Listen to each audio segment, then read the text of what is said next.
Perkenalkan, nama saya Rifatul Adibah, NIM T 2019-1216. Di sini saya akan menjelaskan tentang tahapan-tahapan metode An-Nasr. Yang pertama yaitu 4-3-2-1 sebagai pola yang digunakan bagi peserta didik yang berusia 7-12 tahun. Teknik pelaksanaan pola ini sebagai berikut. Yang pertama, guru membaca satu kosakata dan artinya, lalu diikuti peserta didik dengan membaca 4 kali.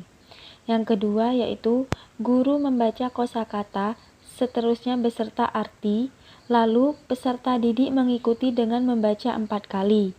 Teknik ini dilaksanakan sampai satu ayat atau bertemu tanda waqaf. Yang ketiga yaitu guru memerintahkan peserta didik membaca kosakata dan artinya sebanyak 3 kali atau setiap kata sampai satu ayat atau bertemu tanda waqaf. Yang keempat yaitu guru memerintahkan peserta didik membaca kosakata dan artinya sebanyak 2 kali atau setiap kata sampai satu ayat atau bertemu tanda waqaf. Yang terakhir yaitu guru memerintahkan peserta didik membaca kosakata dan artinya 1 kali atau setiap kata sampai satu ayat atau bertemu tanda waqaf.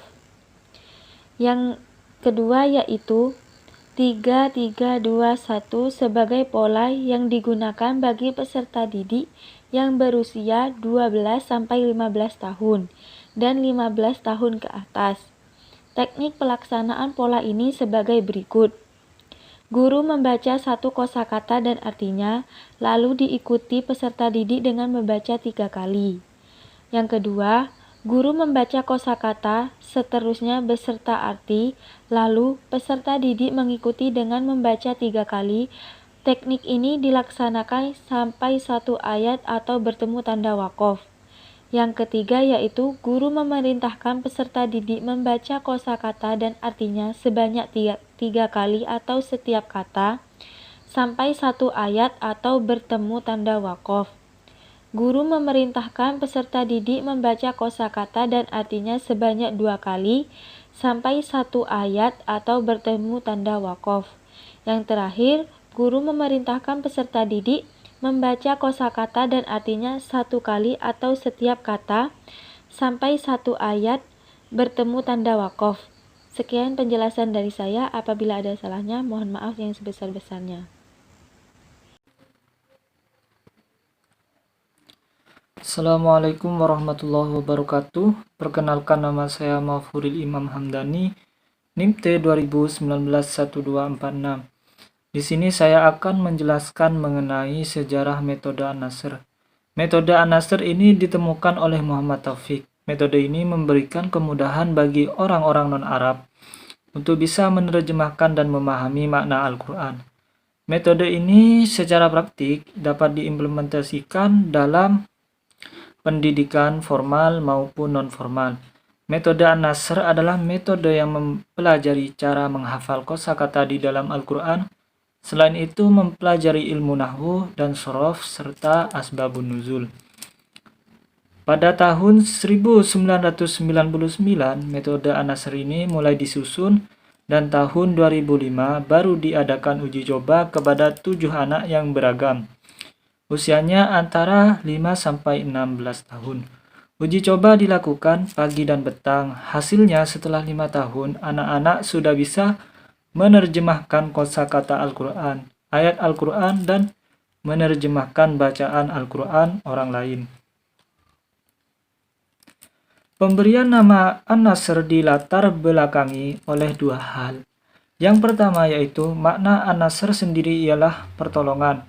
Dengan makna tekstual tersebut diharapkan dapat berdampak kepada proses pembelajaran terjemah Al-Quran yang selalu mendapat pertolongan dari Allah Subhanahu wa Ta'ala.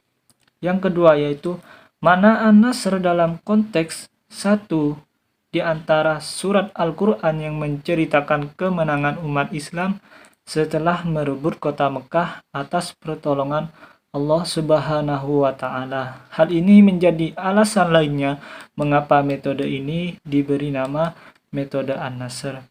Mungkin itu penjelasan dari saya terkait dengan sejarah metode An-Nasr. Kurang lebihnya saya mohon maaf. Wassalamualaikum warahmatullahi wabarakatuh.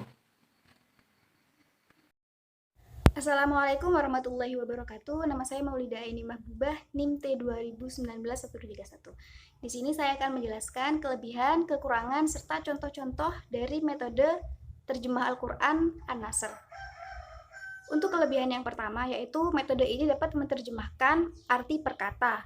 Yang kedua, dapat menerjemahkan arti per ayat, kemudian menerjemahkan dengan waktu yang cepat.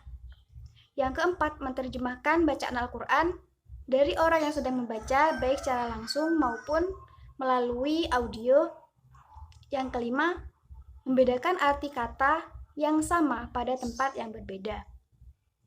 Selain mempunyai kelebihan, metode An-Nasr juga mempunyai satu kekurangan.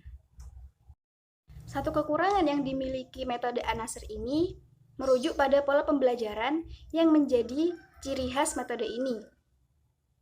Pola bagi peserta didik di atas 15 tahun ke atas atau bagi yang berusia dewasa itu kurang efektif.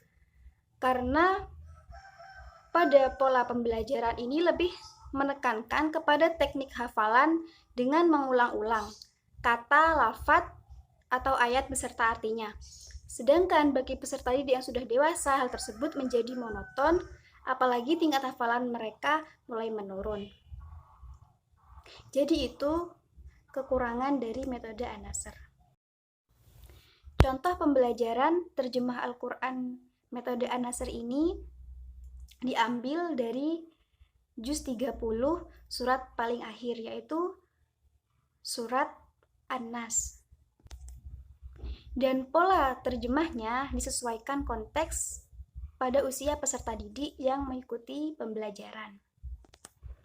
Untuk peserta didik yang berusia 7-12 tahun menggunakan metode 4-3-2-1. Dan untuk peserta didik usia 12-15 tahun dan 15 tahun ke atas itu menggunakan metode 3-3-2-1. Sekian, wassalamualaikum warahmatullahi wabarakatuh.